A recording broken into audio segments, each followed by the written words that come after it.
5वां अध्याय, उसका पहले से 4 तक मेहरबानी करके कोई पढ़े। वे झील के पार गरनेसियों के देश में पहुंचे, और जब वे नाव पर से उतरा तो तुरंत एक मनुष्य को, जिसमें अशुद्ध आत्मा थी, कब्रों से निकलकर उसे मिला। वह कब्रों में रहा करता था, और कोई उसे सांकलों से भी बांध ना सकता था, क्योंकि वह बार बार बेड़ियों और सांकलों से बांधा गया था। और उसने सांकलों को तोड़ दिया और बेड़ियों को टुकड़े टुकड़े कर दिए थे, और कोई उसे वश में नहीं कर सकता था।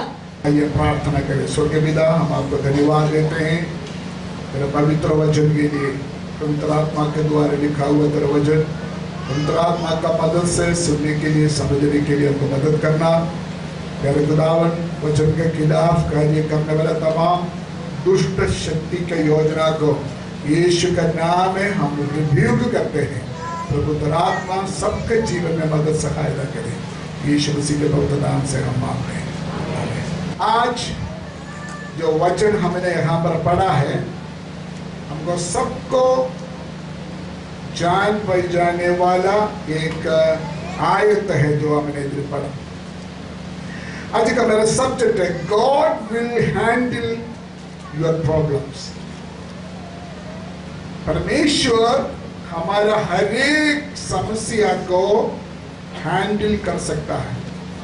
परमेश्वर का वचन के लिए जाति, मजहब, भाषा का फर्क नहीं है।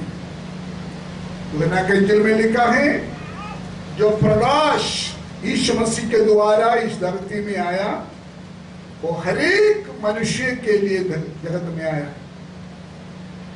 परमेश्वर किसका परमेश्वर है? उनके ऊपर विश्वास करने वालों का परमेश्वर। यीशु मसीह ने अगर किसी को चंगाई दिया, उसका पहले नहीं पूछा तो कौन सा जाति का है, कि कौन सा मजहब का है। यीशु मसीह ने पूछा नहीं। यीशु मसीह को कोई प्रॉब्लम नहीं है। यीशु मसीह जितना लोगों को चंगाई किया, उन लोगों को चंगाई किया, पहले यीशु मसीह जानता नहीं था उसे। उसको प्रभु ने चंगाई किया।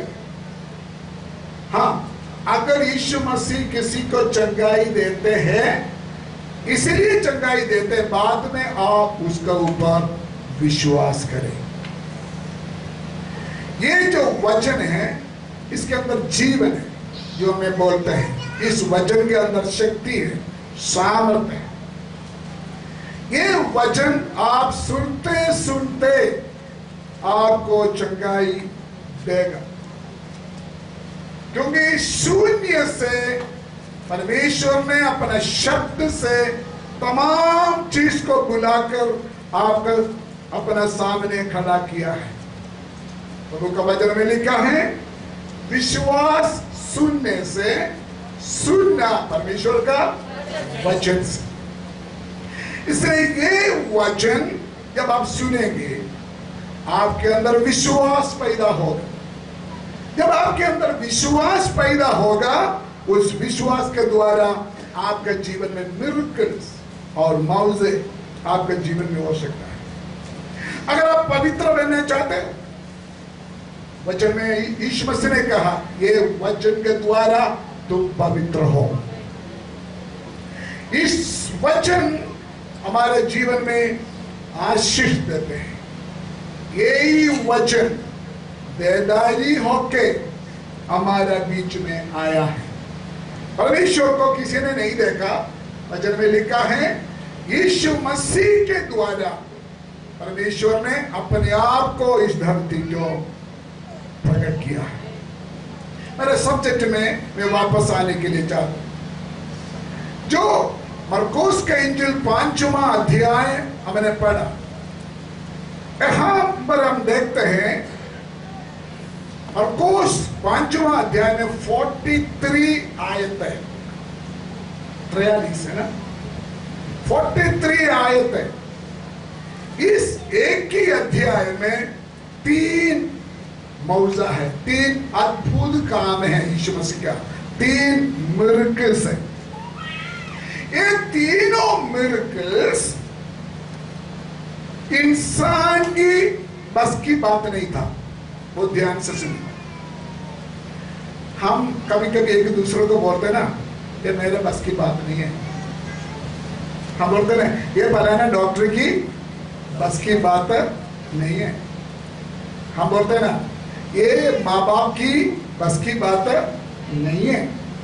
उसका मतलब जो प्रॉब्लम्स, समस्या हमारे जीवन में, हमारे परिवार में या हमारे समाज में हम या हमारा माँ बाप या हमारे गवर्नमेंट सॉल्व नहीं कर सकता, परमेश्वर कर सकता है।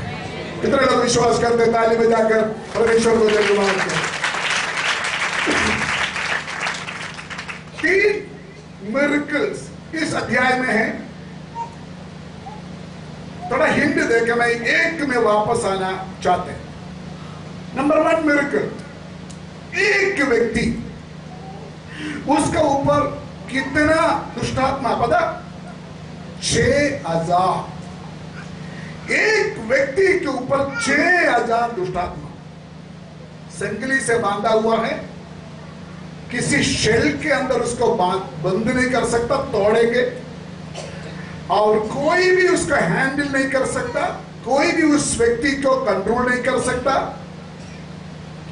वो रहते हैं कब्रिस्तान में, पत्थर लेके अपने आप को कूटते, अपने आप को, शरीर को कूटते रहते हैं। तो साफ वहां लिखा है, कोई भी व्यक्ति उसको संभाल नहीं सकता था। नंबर 2, 25 आयत से, सेम चैप्टर 25 आयत से लिखा है, एक औरत 12 साल से खून की बीमारी, उधर भी लिखा है सारे धन उस औरत अपने चंगाई के लिए खर्च किया, लेकिन किसी से कोई आरा नहीं हुआ। नंबर 3, एक डेड बॉडी कब्रिस्तान में ले जाने के लिए बॉक्स में रखा है, खत्म हो गया, मर गया। ये तीनों चीज, कोई इंसान इस तीनों बातों में कुछ नहीं कर सकता। 6000 दुष्टात्मा से पीड़ित एक व्यक्ति को कोई इंसान कंट्रोल नहीं कर पा रहा। 12 साल से बीमारी से पीड़ित एक औरत, सारे डॉक्टर्स जवाब दे चुका है, कोई इलाज बाकी रहा नहीं। तीसरी बात, एक व्यक्ति मर गया। कोई इंसान मरा हुआ एक व्यक्ति को जिला नहीं सकता। मतलब ये तीनों व्यक्ति इंसान हैंडल नहीं कर सकता, लेकिन हम देखते हैं यीशु मसीह ये तीनों बातों को हैंडल कर दिया है।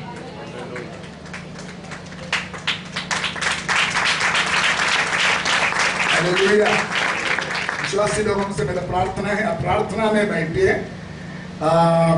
इस वचन के द्वारा बंधन टूटना है और परमेश्वर के आत्मा हमारे बीच में कार्य करना है। हमारा विषय क्या है आज का? God will handle your problems. परमेश्वर आपका हर समस्या का हल है। ये तीनों समस्या को सॉल्व किया हुआ यीशु मसीह अपना वायदा के अनुसार हमारे बीच में मौजूद है। हमारे जीवन में कुछ ऐसे बात है, इंसान कुछ नहीं कर सकता, पुलिस कुछ नहीं कर सकता, माँ बाप कुछ नहीं कर सकता, डॉक्टर कुछ नहीं कर सकता।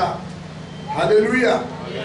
कल परसों मुझे एक फोन आया किसी गांव से, पास्टर जी मेरे बहन का बेटा कैंसर है, 12 साल उम्र है, कुछ घंटा रह गया, हम उसको पीजीआई में लेके जा रहे हैं, प्लीज प्रार्थना कर। बहुत परेशान।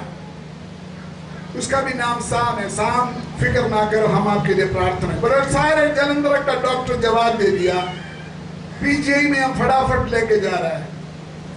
हमने मिलकर प्रार्थना किया, मेरे अंदर एक हौसला मिला, ये कैंसर उसको मौत के लिए नहीं है। दूसरे दिन शाम का फोन आया, बहुत हंसते हंसते, पास्टर जी आपका प्रार्थना स्वर्ग में पहुंच गया, और पीजीआई वालों ने टेस्ट करके बोला इस बच्चे का शरीर में कोई कैंसर नहीं है। लिसन, जो वचन आज मैं प्रचार कर रहा हूं, जो प्रभु के बारे में मैं आज आपको बोल रहा हूं, वो वचन जीवित है, वो वचन आज हमारे यहाँ पर है, वो प्रभु का सामर्थ आज इस हॉल के अंदर है। जो आपका समस्या कोई इंसान सॉल्व नहीं कर सकता, यीशु मसीह उसको सॉल्व करने के लिए कल नहीं आज यहाँ पर है। विश्वास के साथ आ बैठिए। जहां इम्पॉसिबल है, जहां असंभव है, वहां प्रभु काम करते हैं। आपको मालूम है, उत्पत्ति के किताब पहली अध्याय पहली आयत में एक आयत है, आदि में आकाश, आगे आगे आगे जोर से बोलो, आगे आगे आगे है पृथ्वी पेड़ों और आगे आगे सारे पृथ्वी के ऊपर क्या था? अंधेरा फैला हुआ था, लेकिन परमेश्वर के आत्मा पृथ्वी के ऊपर क्या करते थे? तीन बुराई के ऊपर एक भलाई जीत गया। तीन बुराई, बेडोल और सुसान और अंधेरा, लेकिन परमेश्वर के आत्मा का सामने ये तीनों बुराई खड़ा नहीं हो सका, वो रास्ता दे दिया है। परमेश्वर आज भी आपके जीवन में काम कर सकता है। एसेकिएल नबी के किताबों में हमको पता है, हड्डियों से भरा हुआ तराइयों, वो एक दूसरे के साथ कोई रिलेशन नहीं है, इधर उधर चित्र पुत्र पड़ा हुआ। परमेश्वर ने अपने दास को बोला, ये हड्डियों को देखकर भविष्यवाणी करो, तुम एक सेना बनाओगे। आजकल भविष्यवक्ता लोग पॉसिबिलिटी को देखकर भविष्यवाणी करते हैं, लेकिन हमारा परमेश्वर इम्पॉसिबल थिंग्स को देखकर भविष्यवाणी करते हैं। वो हमारे जीवन में सब कुछ कर सकता है। हालेलुया। यही वचन आज हमारे जीवन में कार्य करे। ध्यान से सुनिए। आपका परिवार में, आपका नौकरी में, शायद आप सोचेगा मेरे इस फलाना विषय के लिए क्या रास्ता है, क्या हाल है, क्या मुझे कोई शांति मिलेगा या मुझे कोई सॉल्यूशन मिलेगा। आज परमेश्वर का वचन पवित्र आत्मा के द्वारा कहते हैं, यस कर सकता है। परमेश्वर आपका हर समस्या का हाल परमेश्वर का पास है। मैं इस चैप्टर में वापस आने के लिए चाहता, पढ़िए मरकुस के इंजील 5वां अध्याय उसके पहली आयत, फिर पढ़िए। वे झील के पार गिरासेनियों के देश में पहुंचे। वे झील के पार गिरासेनियों के देश में पहुंचे। सुनिए, यीशु मसीह और उनका चेले उस गांव में जाने के लिए फासला किया। एक दिन पहले 4 अध्याय उसका 35 आयत में यीशु मसीह ने अपने चेलों को कहा, चलिए हम किधर चलिए? झील के पार चलिए। ध्यान से सुना, यीशु मसीह ने बोला हम जाना है। यीशु मसीह के चेलों को पता है प्रोग्राम में जाने के लिए, क्यों जाना ये पता नहीं। यीशु मसीह को पता है लेकिन चेलों को पता नहीं। ऐसे हम भी, प्रभु ने हमको बुलाया लेकिन बुलाहट सुना हुआ बहुत लोगों को पता नहीं हम कहां पहुंचे, लेकिन जिन्होंने हमको बुलाया उसको पता है हम कहां पहुंचाएंगे। विश्वास करने वाले परमेश्वर को धन्यवाद करें। Come on, come on, come on, come on, come on। आपको परमेश्वर ने बुलाया, आपको नहीं पता आपका फिनिशिंग पॉइंट कहां है, कल आप किधर है, परसों किधर है, आपका भविष्य कहां है आपको नहीं पता शायद, लेकिन यीशु मसीह जो आपको बुलाया है उनके पास आपका भविष्य सुरक्षित है। वो आपके लिए सब कुछ सोच कर रखा हुआ। जाते जाते आंधी आया, तूफान आया, किश्ती डूबने लगा। यीशु मसीह के चेले बोला यीशु मसीह को आपको कोई चिंता नहीं है, हम डूबने जा रहे हैं। अरे यीशु मसीह ने बोला अगर पार जाने के लिए बुलाया, पानी के बीच में डूबने के लिए नहीं बुलाया। मेरे ऊपर आपको विश्वास करना होगा। भविष्य आपको देख ही नहीं सकता, लेकिन आपको मालूम होना चाहिए आपको बुलाया हुआ परमेश्वर फेथफुल है, वो वफादार है, वो आपको पानी में डूब कर नाश होने नहीं देंगे। हालेलुया। एक दूसरे को हाथ देकर बोले आपको बुलाया हुआ परमेश्वर वफादार है। मैंने नहीं सुना। एक दूसरे बोलो, जोर से फिर बोलो। सेवड़ी साहब किसी को नहीं बोला, सेवड़ी साहब किसी को नहीं बोला। बोलो बोलो बोलो बोलो बोलो बोलो, एक दूसरे को बोलो आपको बुलाया हुआ परमेश्वर वफादार है। हमारा कल का दिन क्या है जानने वाला एक परमेश्वर है। उसी परमेश्वर का खजूरी में हम बैठा है। कुछ लोग चर्च में आने के लिए चाहते तो है, लेकिन प्रॉब्लम बहुत है। अगर हमारा मौत हो गया तो दफनाएंगे कहाँ? कुछ लोग चर्च में आने में चाहते हैं, लेकिन शादी आएगा तो क्या होगा? मुझे लड़का मिलेगा या मुझे लड़की मिलेगा? अपना अपना समस्या खड़ा करते हैं। अब्राहम को परमेश्वर ने बुलाया, लिखा है परमेश्वर अनदेखी देश के ऊपर विश्वास करके चल पड़ा। अब्राहम को पूछो अब्राहम कहां जा रहा है? अब्राहम बोलेगा मुझे नहीं पता, लेकिन मुझे एक बात पता है, जिन्होंने मुझे बुलाया वो वफादार है। हालेलुया। याद करना बहनों भाइयों, अगर परमेश्वर ने आपको बुलाया बिना मकसद बिना लक्ष्य, परमेश्वर किसी को बुलाया नहीं या बुलाएगा। अगर परमेश्वर ने आपको बुलाया आपका भविष्य के लिए, परमेश्वर के पास एक प्लान है, परमेश्वर के पास एक मकसद है। जब समय आएगा वो पूरा हो जाएगा। जितना भी उल्टू पुल्ट हो जाए वो मकसद बदलेगा नहीं। जिस मकसद के लिए परमेश्वर ने आपको बुलाया, चाहे जो मर्जी हो जाए, उनका बुलाहट का मकसद को कोई तोड़ मोड़ नहीं कर सकता। चाहे दुनिया उल्ट पुल्ट हो जाए, सारे सब कुछ विरोध आ जाए, परमेश्वर ने आपका ऊपर जो मकसद है वो पूरा हो जाए। हालेलुया। मैं एक बात पूछना चाहता हूं, यीशु मसीह ने इस गांव में गया, कितना लोगों के लिए गया? कोई कन्वेंशन में प्रचार करने के लिए नहीं गया यीशु मसीह।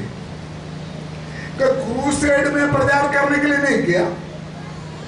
कोई भीड़ वहां में इकट्ठा नहीं हुआ। थोड़ा पढ़िए, उधर पगले आए तो वे झील के पार गिरासेनियों के देश में पहुंचे। जब वह नाव पर से उतरा तो तुरंत एक मनुष्य जिसमें अशुद्ध आत्मा थी कब्रों से निकलकर उसे मिला। ध्यान से सुनिए, यीशु मसीह ने उस गांव में कितना लोगों के लिए गया? एक व्यक्ति के लिए। इसका क्या मतलब है? परमेश्वर के लिए एक एक व्यक्ति बहुमूल्य है। आपको मालूम है यीशु मसीह ने एक बार एक गांव में गया, जादी फेस में उस रास्ता में जा नहीं सकता था, धूप बहुत, दोपहर के समय में यीशु मसीह ने जाकर एक कुआं के सामने इंतजार करते रहा। किसके लिए? पंचायत वाला एक कुआं के सामने एक पापिनी औरत आएगा, मैंने उस औरत को एक इवेंजलिस्ट बनाना है, इस मकसद के साथ यीशु मसीह ने उस कुआं के पास गया। सुनिए, लूका का इंजील 15 अध्याय में 3 एग्जाम्पल, 3 भेड़ों में एक भेड़ के लिए 10 सिक्का में एक सिक्का गुम हो गया, 2 बैठा में एक बैठा गुम हो गया, हर जगह में एक व्यक्ति परमेश्वर के लिए इंपॉर्टेंट है। शायद आप बुजुर्ग हो, शायद आप जवान हो, चाहे आप गरीब हो, चाहे आप निर्बल हो, चाहे आप बीमार हो, आप परमेश्वर के लिए महत्वपूर्ण है। आपकी आत्मा परमेश्वर के लिए बहुमूल्य है। शायद हम सोचेंगे परमेश्वर मेरे से क्या काम लेना। आपको मालूम है आप और मैं क्यों इतना बहुमूल्य? पहले पत्रोस पहले अध्याय 18-19 आयत में लिखा है, यीशु मसीह ने हमको छुड़ाया सोना चांदी नाशवान चीजों से नहीं, अपना, जोर से बोले अपना। कौन सा लोहू? कौन सा लोहू? ना कौन सा लोहू? बड़ा पहले पत्र पहले 18-19। क्योंकि तुम जानते हो कि तुम्हारा चाल चलन जो बाप दादाओं से चला आता है, उससे तुम्हारा छुटकारा चांदी सोने अर्थात नाशवान वस्तुओं के द्वारा नहीं हुआ, आगे पर निर्दोष और निष्कलंक मेमने अर्थात मसीह के बहुमूल्य लहू के द्वारा हुआ। कौन सा लहू के द्वारा आपका छुटकारा हुआ? जोर से बोलिए। बहुमूल्य लहू, बहुमूल्य यीशु मसीह के लहू का कोई कीमत भी नहीं दे सकता। उस बहुमूल्य खून से आपको छुड़ाया, आपको खरीदा है, तो आप परमेश्वर के लिए महत्वपूर्ण है, आप परमेश्वर के लिए बहुमूल्य है। दूसरा लोग शायद आपको आदर ना दे, दूसरा लोग आपको इज्जत ना दे, दूसरा लोग आपको निकम्मा समझे, दूसरा लोग आपको कमजोर समझे। डजंट मैटर, सर्वशक्तिमान परमेश्वर यीशु मसीह का बहुमूल्य लहू से आपको छुड़ाया, मुझे छुड़ाया। हम परमेश्वर के लिए बहुमूल्य लोग हैं। लोग जो मर्जी बोलने दो, लोग जो मर्जी बोलने दो, एक दूसरे को बोलो आप परमेश्वर के लिए बहुमूल्य है। एक दूसरे को बोलो ना, आमीन। आगे बढ़ी। इधर हम देखते हैं दूसरी आयत 5:2। जब वह नाव पर से उतरा, उसको तुरंत एक मनुष्य जिसमें अशुद्ध आत्मा थी कब्रों से निकलकर उसे मिला।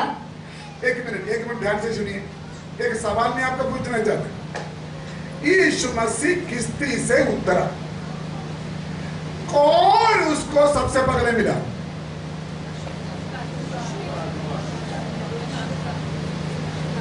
बोलो ना, कौन उसको सबसे पहले मिला? क्यों?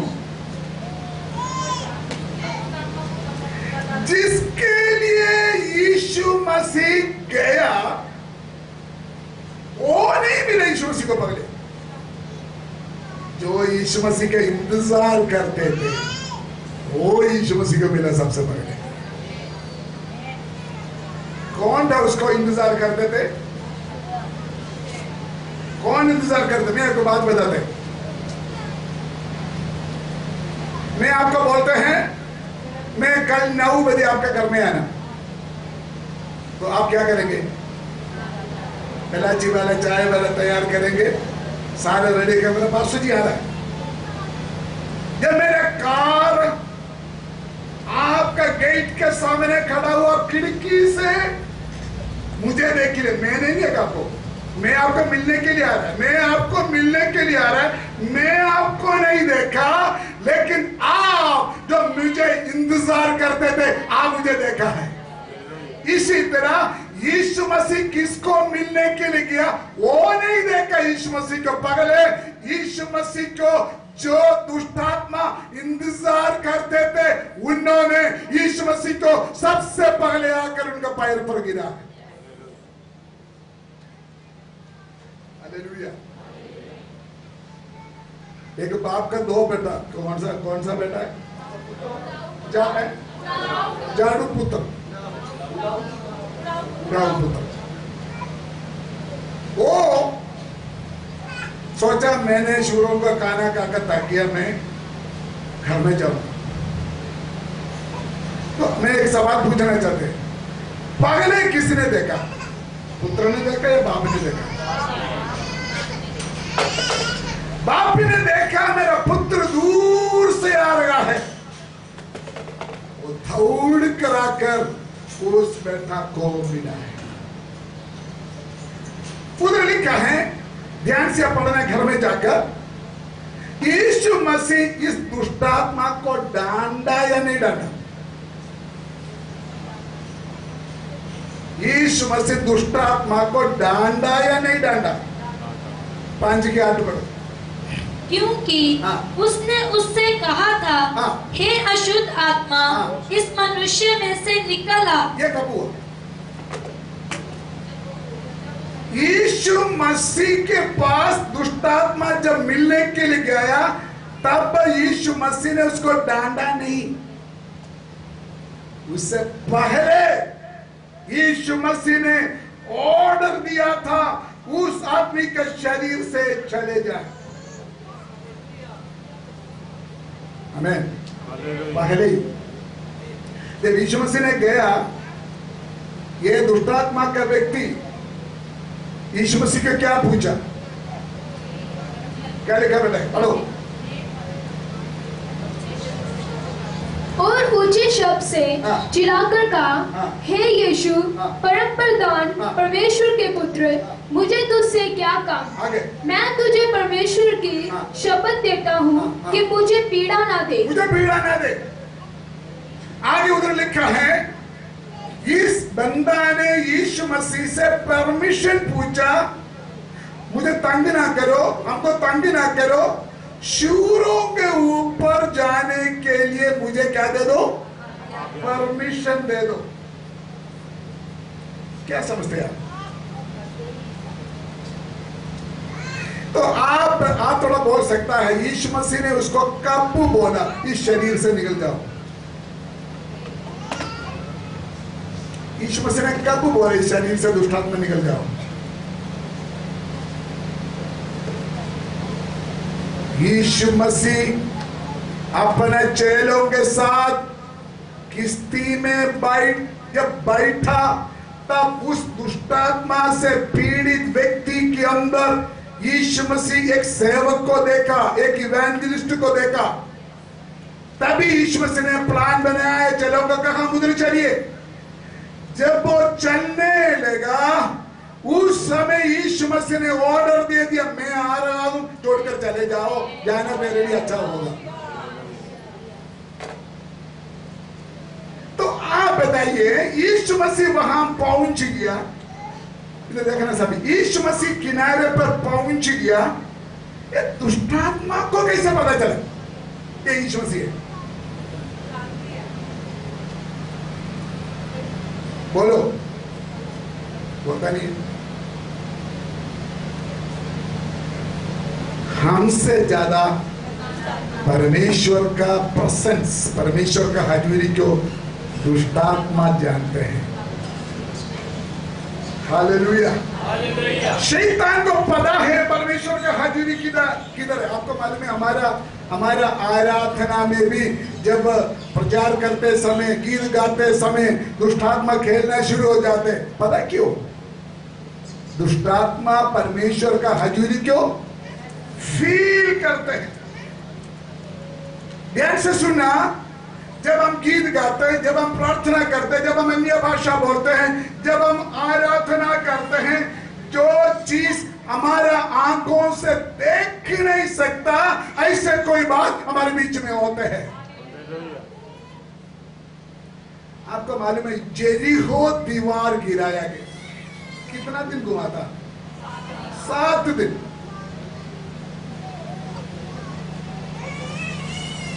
जब दीवार के चारों ओर चलते हुए परमेश्वर को स्तुति आराधना किया, उसके बाद वो दीवार गिरा है। क्या समस्या?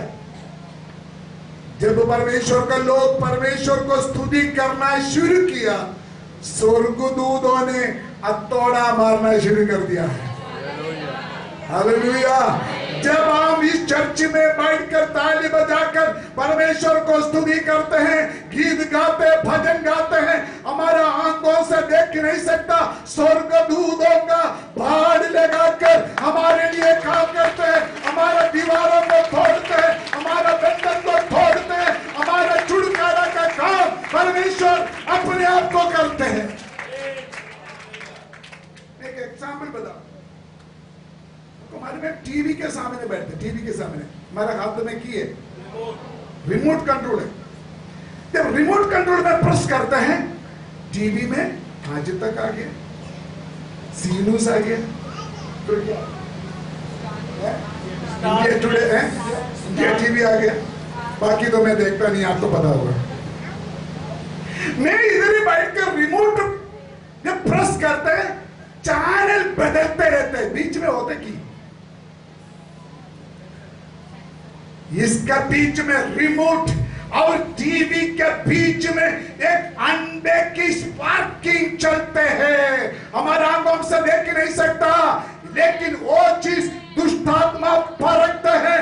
जब हम गीत गाते हैं, जब हम स्तुति करते हैं, जब हम ताली बजाते हैं, एक स्पार्किंग, एक सामर्थ हमारा आराधना के द्वारा हमारे शरीर से निकलते, उससे जीवन बदल जाते हैं। मैं यहाँ पर प्रचार कर रहा है, हालेलुया।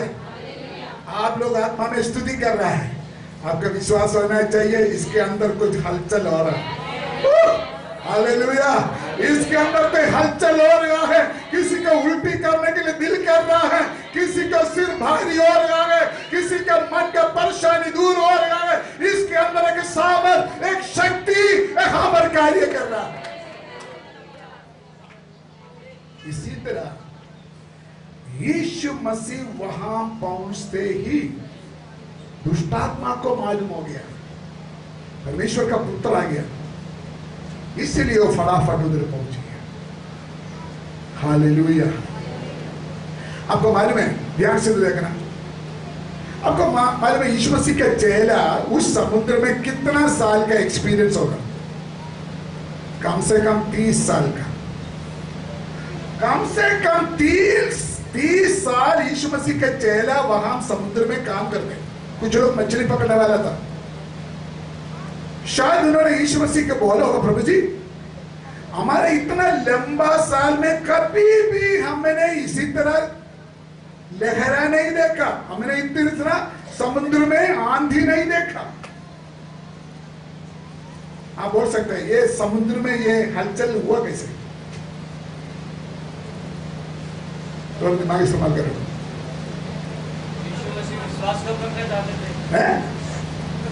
नहीं, कितना दुष्टात्मा है उस व्यक्ति के अंदर?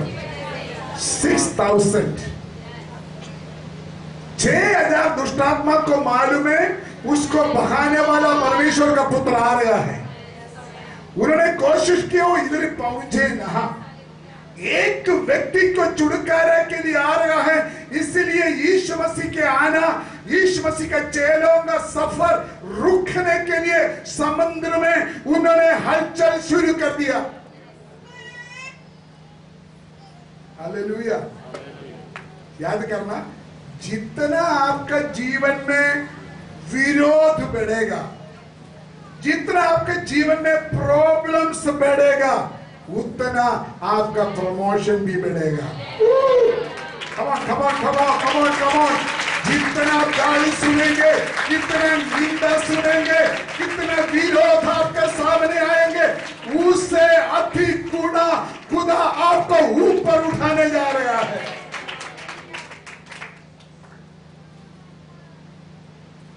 छह 6,000 दुष्टात्मा यीशु मसीह के लिए कोई प्रॉब्लम नहीं है। यीशु मसीह ने डांटा, शांत हो जाओ, शांत हो।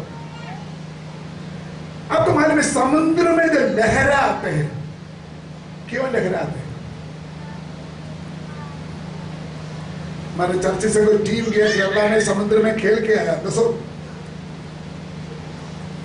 लहरा कैसे आते हैं? समुद्र में लहरा कैसे आते हैं? आपने लहरा देखा, लेकिन लहरा आते कैसे? उस लहरा का पीछे एक हवा चलते हैं। हवा को क्या बोलते हैं? एक हवा चलते हैं। आप लहरा को देख सकता है, हवा को नहीं ले सकता। आप प्रॉब्लम को देखते हैं, लेकिन प्रॉब्लम ले आने वाला हवा को आप नहीं देखते। यीशु मसीह लहरा को नहीं डांटा, यीशु मसीह ने उस हवा को डांटा है। आमीन, आमीन।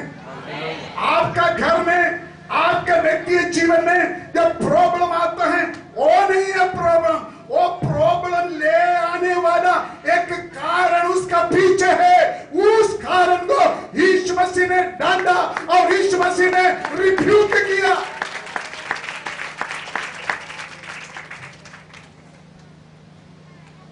यीशु मसीह ने डांटा पानी क्यों? यीशु मसीह ने, यीशु मसीह के चेहरे ने देखा पानी क्यों? यीशु मसीह ने डांडा पानी को हिलाने वाला हवा। ये हमारा और यीशु मसीह में फर्क है। हम प्रॉब्लम को देखकर हाय हाय की हो गया, हाय हाय की हो गया, है ना परमजीत? हम प्रॉब्लम को देखे हाय हाय की हो गया। अमरजीत जी प्रश्न बेटा, हालेलुया। हम प्रॉब्लम को देख के डरते हैं, लेकिन प्रॉब्लम यहां पर नहीं है। प्रॉब्लम हमारे बीच में नहीं है, प्रॉब्लम हमारे एक दो दूसरे के बीच में नहीं है। प्रॉब्लम ले आने वाला एक दुष्ट शक्ति हमारे बीच में कार्य करते हैं। प्रभु उस दुष्ट शक्ति को सही हैंडल करते हैं। आमीन। एक जो बात आपको बोलने के लिए जा रहा है, एक व्यक्ति को दुष्टात्मा हैंडल करेगा तो कैसा होगा? एक व्यक्ति को यीशु मसीह हैंडल करेगा तो कैसा होगा? ध्यान से सुना। इस व्यक्ति को कितना दुष्टात्मा है? दुष्टात्मा एक व्यक्ति को हैंडल कर रहा है। आखिर रहते थे कहां? बोलो ना। कब्रिस्तान क्या दिखाते? हमारा सबका फिनिशिंग पॉइंट किधर है? बोलो ना। आपको पसंद करे ना करे, आपको जाना ही पड़े। हर इंसान का फिनिशिंग पॉइंट कब्रिस्तान है। दुष्ट आत्मा एक व्यक्ति को आखिरी कब्रिस्तान में लेके जाते हैं। शुरुआत अच्छा है, दौड़ना भी अच्छा है, चलना भी अच्छा है, लेकिन दुष्ट पहुंचाते हैं कब्रिस्तान में। लेकिन जहां दुष्ट फिनिशिंग पॉइंट में आपको खड़ा किया, वहां यीशु मसीह स्टार्टिंग पॉइंट बनाते हैं। समझिए आपने क्या बोला? कमान कमान कमान, समझिए आपने क्या बोला? जहां आपको खत्म करने के लिए शैतान जगह तैयार किया, वहां से आपका शुरुआत है। वो दुष्ट आपको कदर नहीं कर सकता रमेश, दुष्ट आपको कदर नहीं कर सकता एफिसी रक्षिबा, दुष्ट आपको कदर नहीं कर सकता मेरा बच्चे, जहाँ दुष्ट आपको आखिरी जगह में लेके आया, वहां से यीशु मसीह ने अपना प्रोग्राम शुरू कर दे।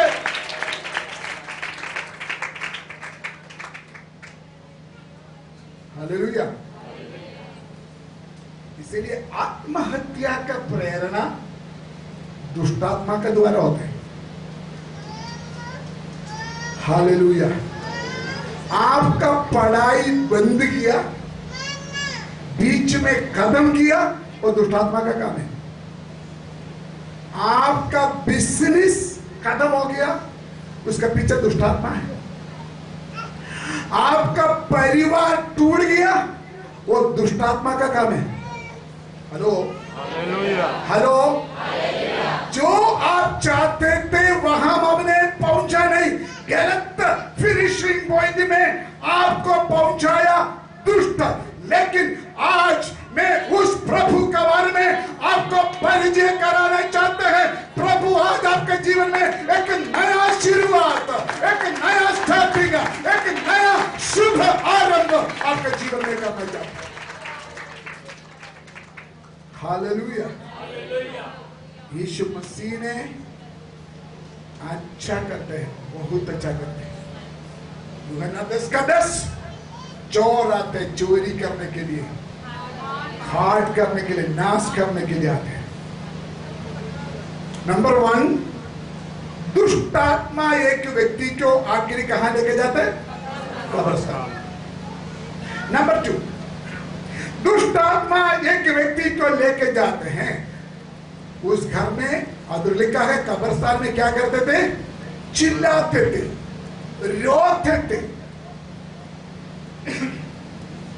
आपका घर में रोना, आपका घर में लड़ाई, आपका घर में मारपीट, आपका घर में एक दूसरे को देख के चिल्लाना, ये दुष्ट का काम है, ये शैतान का काम है। लेकिन यीशु मसीह आपको छुएगा, आपका घर में स्तुति और आराधना का लहरा उठेगा। जब यीशु मसीह आपको छुएगा, आपका मुंह में नया गीत। हालेलुया।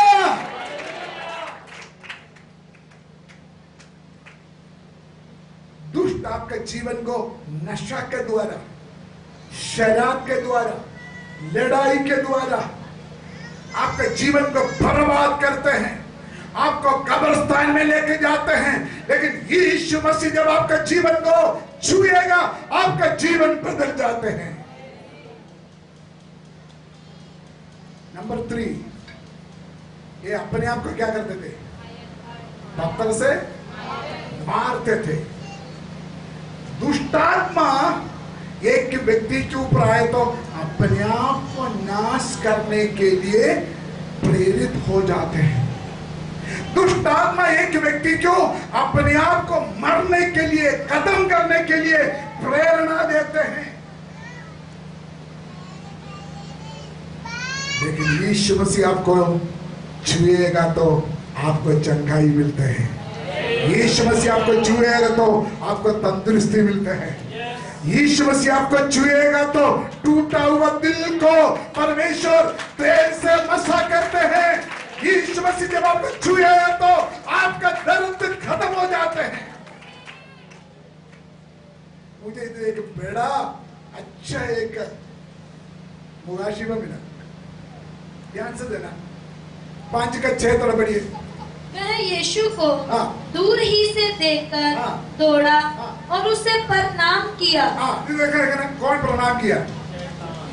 मेरे साथ बोलो, कौन प्रणाम किया? किसको प्रणाम किया? यीशु को प्रणाम किया। क्यों? क्यों? यही दुष्ट आत्मा कुछ दिन पहले यीशु मसीह रोजा में बैठा था। यही दुष्ट आत्मा आकर यीशु मसीह का बोला, एक बार मुझे प्रणाम तो करो, ये सब कुछ मैं तुमको दे दूंगा। तब यीशु मसीह ने क्या बोला? यीशु मसीह ने क्या बोला? यीशु मसीह ने वचन के द्वारा दुष्ट आत्मा को ढांढा, उसके ऊपर जयवंत पाया। सुनिए सुनिए सुनिए सुनिए, अगर उसी दिन दुष्ट का बात सुनकर अगर यीशु मसीह ने प्रणाम किया हो, आज दुष्ट आत्मा यीशु मसीह के सामने दंडवत नहीं करना था। यानी से सुना, जो व्यक्ति दुष्ट के सामने प्रणाम नहीं करते हैं, उनके सामने दुष्ट प्रणाम करेगा। जो ताली में जाकर धन्यवाद करो। Come on, come on, come on, come on, come on, come on, come on, come on, come on, जोरदार, जोरदार, जोरदार। जो लोग दुष्ट के सामने मत्था नहीं फेंकते हैं, उनके सामने दुष्ट मत्था फेंकेगा। सुनिए सुनिए, रोटी तो सबको चाहिए, यीशु मसीह को भी रोटी चाहिए था। ध्यान से सुनना, रोटी सबको चाहिए कि नहीं, लेकिन दुष्ट ने रोटी जिस तरीका से लेके आया था वो गलत था। यही बात हमने परखना है। हमको पैसा का जरूरत है, खाना का जरूरत है, प्रमोशन का जरूरत है, लेकिन वो किस रास्ता से आया, उस रास्ता से हमने परखना है। हालेलुया। यहां पर हम आगे बढ़ते हैं। दुष्टात्मा यीशु मसीह को क्या बोला, मुझे हमको परमिशन दो। क्या दो? बोलो, शूरों के ऊपर जाने के लिए। यहूदी लोग सबसे ज्यादा नफरत करने वाला एक जानवर है शूर। हेलो, इधर सुनना सब लोग। यहूदी लोग सबसे नफरत करने वाला शूर को हाथ लगाने के लिए दुष्ट को किसका परमिशन चाहिए था? मेरा बात नहीं आ रहा। यीशु मसीह का परमिशन चाहिए था। यहूदी लोग सबसे ज्यादा नफरत करने वाला जानवर को तंग करने के लिए, छूने के लिए दुष्टात्मा को यीशु मसीह का परमिशन चाहिए। तो उनका बहुमूल्य खून से खरीदा हुआ आपको और मुझे छोड़ो, हमारे गेट के ऊपर वो हाथ नहीं लगा सकता। बहुमूल्य लोग हैं, बहुमूल्य लोग उससे खरीदा हुआ लोग हैं। मेरा बच्चा लम्बापिंड में बोलते थे, पापा गेट लगाओ, पापा कुंडी लगाओ। मैंने मेरा कुत्ता को उधर रखा था कि दर्द हो रहे थे, बोलो इसको ले जाओ। आपको मालूम होना चाहिए, दुष्टात्मा शूर के ऊपर चढ़ने के लिए यीशु मसीह का परमिशन चाहिए। तो आपका गेट के पास खड़ा होने के लिए स्वर्गदूतों का परमिशन के बिना आपको छू नहीं सकता। इस बात को आपको विश्वास करना चाहिए। हालेलुया। कौन सा हाथ में आपको संभाला हुआ है? जिस हाथ से पहाड़ को तोला है। कौन सा हाथ आपको सांभा हुआ है? जिस हाथ में समुद्र का सारे पानी को संभाला हुआ है। कौन सा हाथ आपको संभाला हुआ है? सारे पृथ्वी को अपने हाथ से नापा हुआ हाथ आपको पकड़ा हुआ है। वो हाथ आपके साथ है। कोई दुष्ट को हिम्मत नहीं आपको छूने के लिए।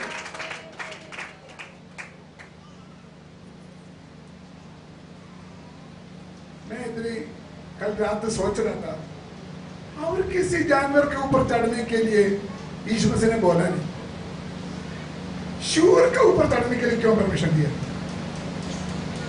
शूर ऐसे की जानवर है, मारेगा तभी इंसान को फायदा है।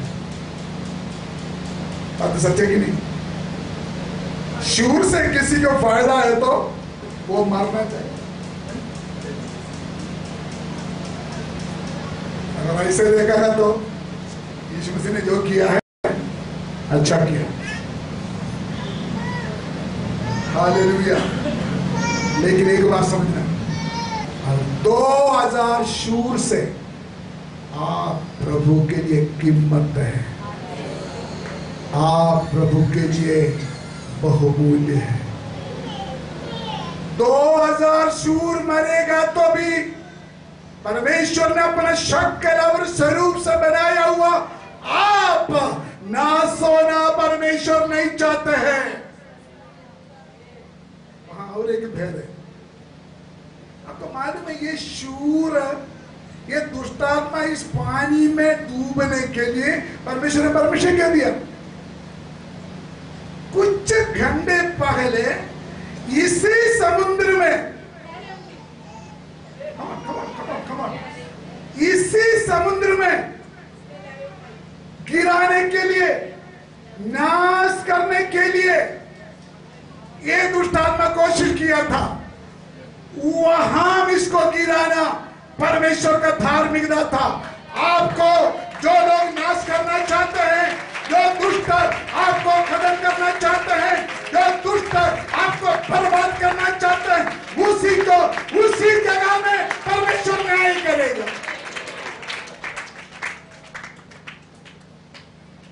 हालेलुया। बहुत आत्मिक भेद है वहां। 5 का 17 थोड़ा पढ़ो। 5 का 17।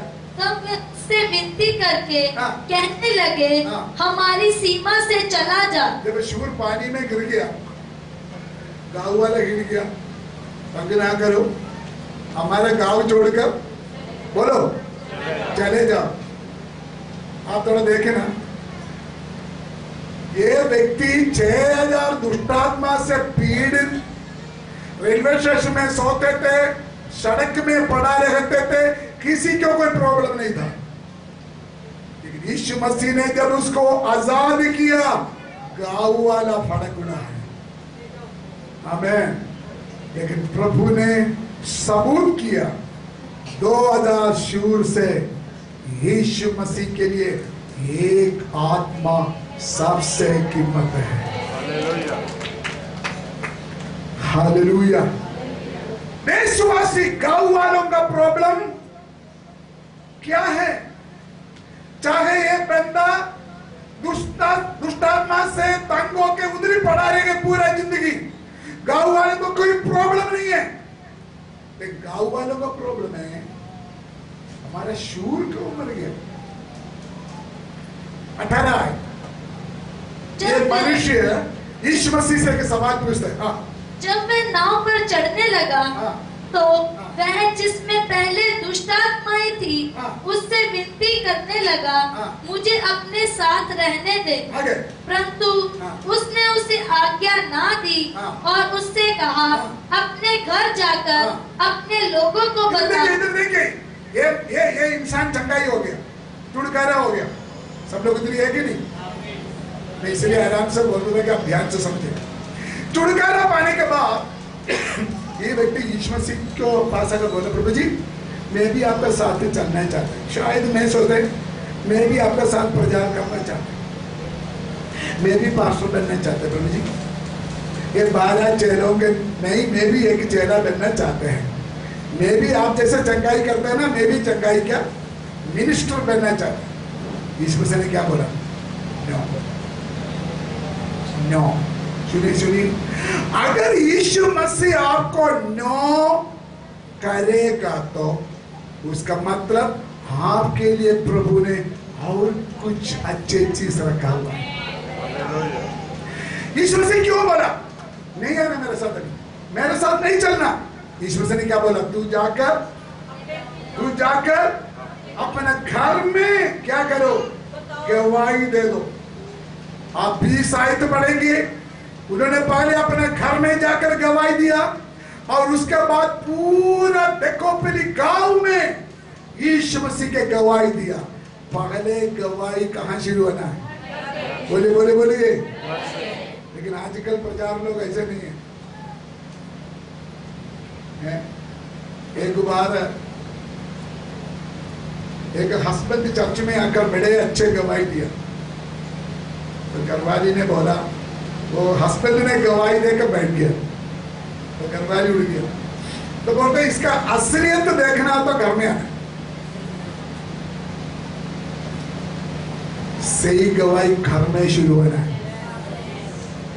फिर गांव में। ठीक हो गया, ठीक हो गया, ठीक हो गया।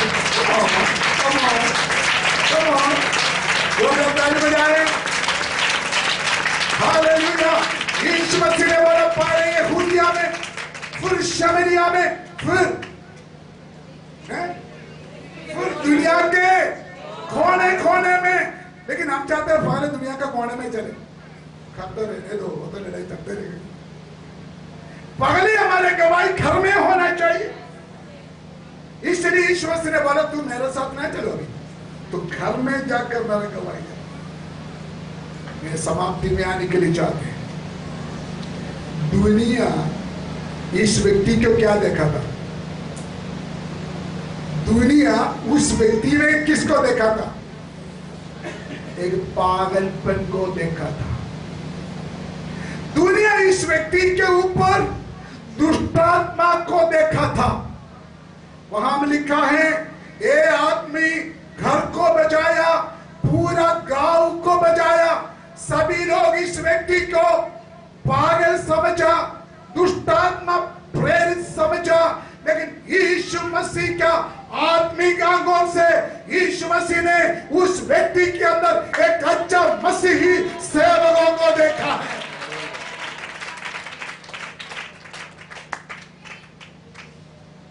Hallelujah, hallelujah. मैं विश्वास करते रमेश आज किस हालत में बैठा पता नहीं, ये वचन वो सोचते कि नहीं। मुझे एक बात मालूम है, ये वचन के अंदर से स्पार्किंग चल रहा है। हर एक नाड़ियों में, हर एक हड्डियों में, हर एक ब्रेन सेल में दुष्ट आत्मा का बंधन इस वचन के द्वारा तोड़े जा रहा है। और यीशु के नाम में आज्ञा देते हैं, यीशु के नाम में हुक्म देते हैं। यीशु नासरी के अभिषेक होते हुए मैं आज्ञा देते हैं, दुष्ट आत्मा इस शरीर से छोड़ दे। और यीशु का नाम है इस रमेश के अंदर मैं एक इवेंजलिस्ट, एक सेवक को मैं आत्मिक दृष्टि से देख रहा हूं।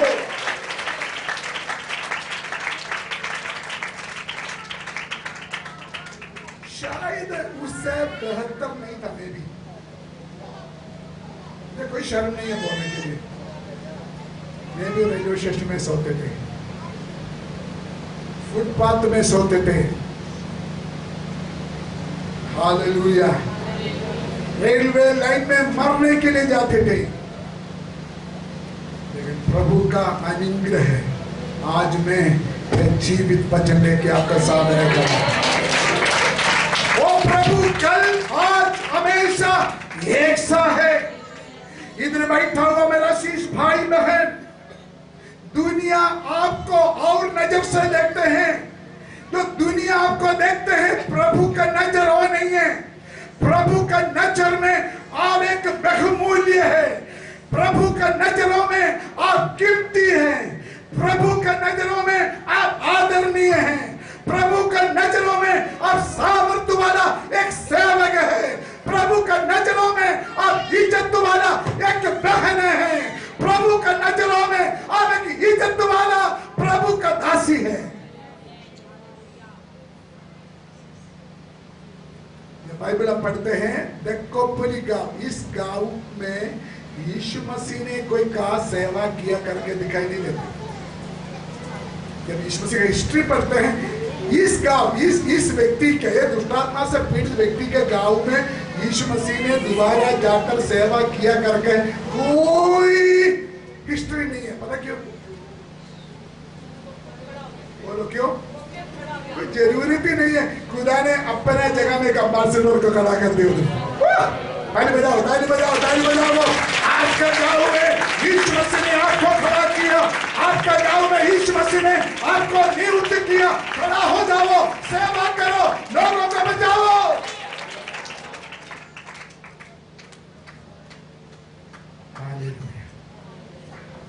आप जो नहीं देखते हैं, लोग जो नहीं देखते हैं, एक सेपरेट पर्सनालिटी को आपके अंदर यीशु मसीह देखते हैं। बात नहीं समझा? नहीं समझा? आप आपको देख रहे हैं मैं क्या है, आप अपने आप को देख मैं क्या है क्या नहीं है, लेकिन यीशु मसीह आपके अंदर दृष्टांत रमेश इधर बैठा है, आप उसको कैसे देखते हो? यीशु मसीह का नजर कुछ और है, इसके अंदर एक और व्यक्ति को यीशु मसीह देखता हूं, तो इसके अंदर एक और पर्सनालिटी को प्रभु देखता हूं। एक सवाल है, मैं कल रात में मैसेज तैयार किया, आज सुबह मेरे मन में एक और थॉट्स आया, ये दुष्टात्मा कितना शूरों को मारा है? 2000 शूरों को मारा हुआ दुष्टात्मा एक व्यक्ति को मार नहीं सकता था, एक इस आत्मा को मार नहीं सकता था। क्यों नहीं मारा? क्या नहीं चाहते थे? दुष्ट नहीं चाहते थे मारने के लिए? बोल बोल, क्यों नहीं मारा? क्यों नहीं मारा? वो प्रभु के लिए बहुमूल्य है, छुएगा नहीं, छुएगा नहीं। जो मर्जी तू कोशिश करो, तुमको मारने नहीं देगा प्रभु, तुमको नाश होने नहीं देंगे, उसको कदम करने नहीं देंगे। आप खुद कोशिश करें, आपको मरने नहीं देंगे हो। उसका मतलब सीधी बात है, यीशु मसीह क्या बहुमूल्य लोग उससे खरीदा हुआ एक व्यक्ति क्यों भी उनका परमिशन के बिना टच नहीं कर सकता। क्या सुना मैंने अभी तक? God will handle your all problems। आपका जिंदगी का जो समस्या आप नहीं कंट्रोल कर सकता, आप सॉल्व नहीं कर सकता, वो कर सकता है।